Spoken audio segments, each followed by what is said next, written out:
You ask Tiger to solve. This deals with linear equations with one unknown. The final result is n equals 1. Let's solve it step by step. Simplify the expression.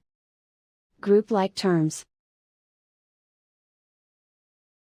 Find the lowest common denominator. Multiply the denominators. Multiply the numerators. Combine the fractions. Combine the numerators.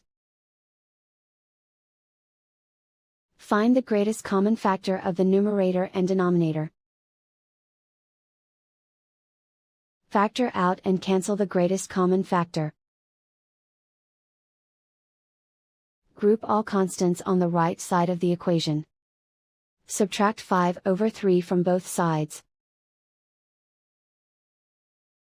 Combine the fractions.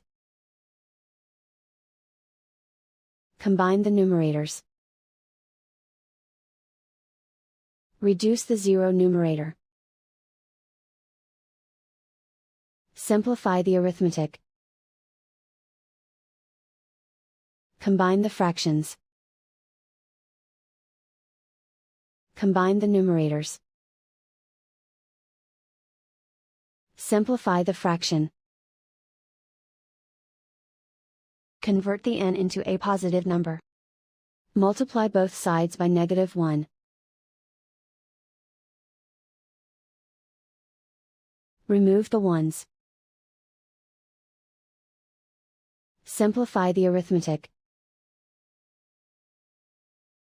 And so the final result is n equals 1.